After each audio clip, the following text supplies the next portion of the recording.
this video, I'll be discussing pruning citrus trees. I get a lot of questions about pruning citrus. There seems to be a lot of misunderstanding in the subject.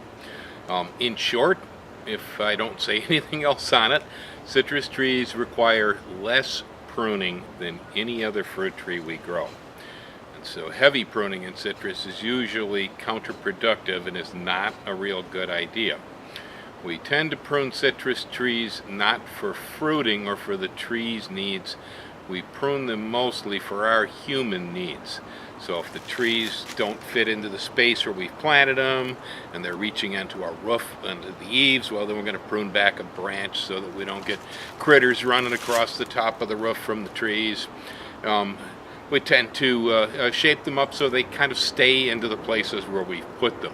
That's normal behavior, I think, when pruning citrus, and it's something that's going to be good for the trees and for the homeowner. Periodically, we may also do some pruning in citrus trees to reduce the height of the plants, so it's a little bit easier to get the fruit down. On some plants, like say lemons and limes, they tend to grow very, very tall, and it's really kind of difficult to keep most varieties, other than Meyer lemon, close enough to the earth to pick by hand. Usually some sort of a fruit picker is going to be easier there. It's not the best idea to try to keep, say, like a Barris lime or a Eureka lemon trimmed all the way down so we can reach a piece of fruit by hand. Trees naturally just grow bigger than that. But again, sizing the trees is another good reason why we might prune citrus. But unlike pears, peaches, apples, nectarines, and many of the other common fruit, plums, we don't go into the trees and thin them. We don't go into the trees and open the cores of the trees up. Nor do we cut the wood back to renew wood. Citrus are what's called closed canopy trees, meaning that the outside of the tree should always have foliage all the way around. Now, if you prune peaches, or if you're pruning cherries or pruning plums, these stone fruits, you know that we cut the center of the trees open, like on apricots, for instance, so that the sunlight penetrates inside the tree and outside the tree. That way we get fruit in and out and good air circulation through the plants.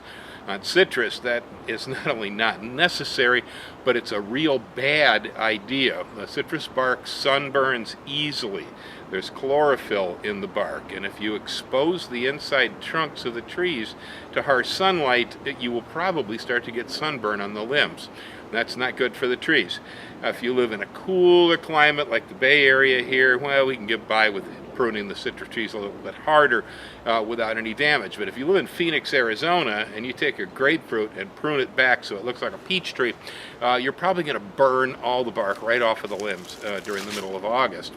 And so you want to keep those trees closed. You want to make sure the outside of the canopy always has leaves on it. And again, there really isn't any pruning done in citrus that is for the benefit of the tree. Okay, we're not trying to renew wood or grow new fruiting spurs or anything. The trees will continue growing outwards, setting flowers and setting fruit all over the outside of the canopy as they grow, pretty much no matter what you do as a gardener. So remember that. The pruning is for the gardener, not for the citrus tree. Now, all of that said, different types of citrus trees tend to grow in different ways. Right here in the lens, we have an Owari Satsuma mandarin orange. The Owari Satsuma grows horizontally. So this plant isn't a vertical, vigorous grower. It usually ends up laying most of its wood sideways. So pruning in Owaris, every now and then, I might go up to the top of the tree. In fact, I think I might do that this year. We have one shoot that's really pretty high up there in the air, and I might clip that back a little to make it easier to pick.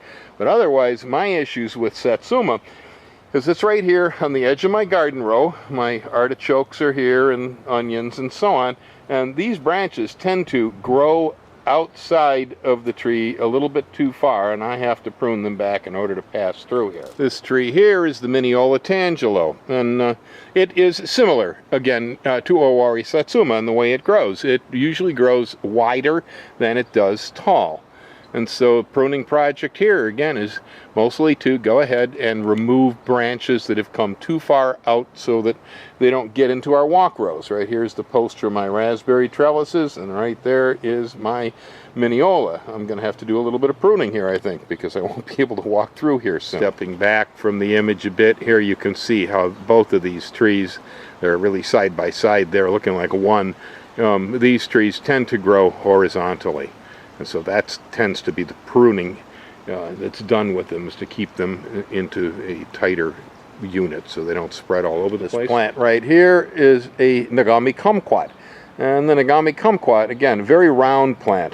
This one probably just about as much up as it is out and down. The plant tends to be even in all directions.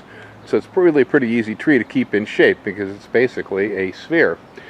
Now back here though, we can see in the foreground I have a Bear's Lime, again very vertical growing tree. Behind that, up high in the air over there, we got an old Eureka Lemon. Eureka Lemons tend to grow extremely vertical, and so taking down some of the higher wood in the tree periodically is probably a good system. This is the Washington Naval orange. It's out in my front yard. Again, Washington Naval, citrus tree that tends to grow round. Often I find that homeowners like to carve the citrus trees so that the trunks are exposed. That actually isn't the best idea in the world. Citrus tend to grow and fruit better on the lower hanging branches of the tree. And so you tend to get a lot more fruit right down here near the ground. You see all the little flower buds there setting the fruit right here, right around my kneecap. So there's one reason that we don't prune the bottom off on them. Another reason is that they don't really like to have sunlight underneath the citrus tree, so that the lower portion of the trunk and the ground beneath is in perfect shade is actually very beneficial for the tree. The trees don't like sunlight on their trunks, nor do the trees like to have sunlight on the ground underneath. Keeping a good mulch on the ground underneath the tree is a really good idea, and if it's under here in the shade rather than exposed to the sun, you get a nice humid forest type of environment. We grow a lot of leaf mold and a lot of roots and worms close to the surface. That makes these trees very happy. Now this particular tree here, I have actually pruned the inside of the tree so that it's a room. And I take all the slashings from my lavender and my ulstrom area and everything else I grow out here in the front yard, and I toss it underneath the tree for compost. It doesn't show from the street, so it's great. My compost heap is hidden under the tree. I have pruned a doorway into the underside of the tree so I can walk in and out. And I'd say that's about as much as you really want to cut away from the lower portion of a citrus tree. It's just so you can get inside there. On the top of this satsuma, we can see a little bit of shoot that's heading straight up above the tree. Now often customers will call me and have me prune all of those shoots back in the top of the tree. It's not a bad thing to do. You can do it. But if you ever take one of those shoots that goes straight up above your tree, tie a little pink ribbon on that thing and then watch it for a couple of years, what you'll find is that usually once the branch flowers and fruits and then loads up with the weight of the oranges, it'll turn and head backwards down towards the ground, and sometimes nearly hit the ground eventually. And so what looks like it's going to be an elevation problem with vigorous growth, this is particularly on lemons, you'll see this, eventually ends up dangling branches from fruit weight. And so don't panic just because you see shoots coming straight up off the top of your trees. Once they fruit, the gravity will pull them downward. So in reality, most of the pruning that would be done to citrus trees every year is actually for the dead wood, like that twig right there. Because citrus are closed canopy, meaning they cover the outside with leaves, they often will overgrow weaker wood on the inside, and so we have shoots that die, and this happens every year. And so going inside your citrus tree, looking for the dead shoots, and then pruning them out is really, I think, the most important pruning job that's done in any citrus tree every year. There's another one right there. Another piece of dead wood in my tree. Let me just snip them out, that's all. that's I'd say is probably a good 80% of what I do with my citrus trees every year. It's just removing that dead wood from the overgrowth. So then, to continue the discussion about pruning citrus, I would like to give you some disgusting discussion. That is discussion of what can happen when you allow the tree butchers into your citrus trees. I have some images of trees that live around the corner from me over here, where the trees have been abused by practitioners of some sort or another. They call themselves tree pruners. They're really not. But I could show you the worst case scenarios of what happens when it's all done wrong. All right. Here's a beautiful and healthy navel orange tree. You can see all the brand new growth, blossoms coming out everywhere, and up high there there's still a little bit of fruit left in the tree. This tree lives in my front yard. It's been well tended. It gets a good thick organic mulch under the tree, periodic feeding with organic fertilizers, limited pest control, and really just enough pruning to be able to make it fit in the place where it's located. Here we have citrus trees, exactly the same variety. They're navel oranges.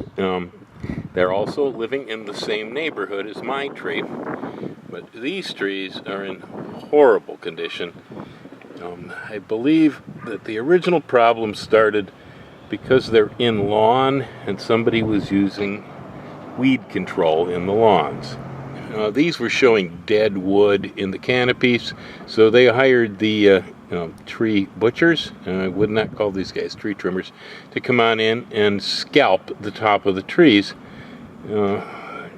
This is bad. Citrus is a closed canopy tree. The leaves are supposed to completely cover the outside of the canopy at all times. The interior of the tree should never be exposed to the sun. The bark sunburns.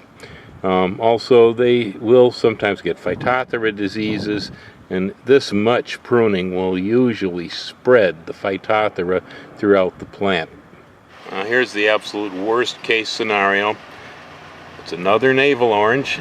It's in the same neighborhood as mine, again, around the corner. Pretty sure that the problem started the same way. They were using weed killers in the lawn. The tree sucked them up and started to kill some of the wood in the tree from the weed killers. So they called up those maniac tree trimmers who came in and brutally pruned the top of the tree. In the process, it looks like the tree trimmer probably spread Phytophthora throughout the entire citrus tree. The bark is burned and falling off in places. There's only one tiny little puff of green growth left on one trunk in the center of the tree. So that was a little talk about the best case and the worst case scenarios when it comes to pruning citrus. I hope you picked up a thing or two. It really doesn't require a lot of work. So if you don't know what to do with the citrus tree, my best suggestion is feed it, water it, pick it. Don't bother cutting at it. Again, the cutting is done mostly for human need, not for the plant's need. Bear that in mind. And extreme cutting on citrus is always a risky proposition. So enjoy your orange juice, have some lemonade or a lime with your tequila next time you're getting slamming drunk. And thanks a lot for watching my video series here, and hope we imparted a little bit of wisdom that you can carry into your own garden.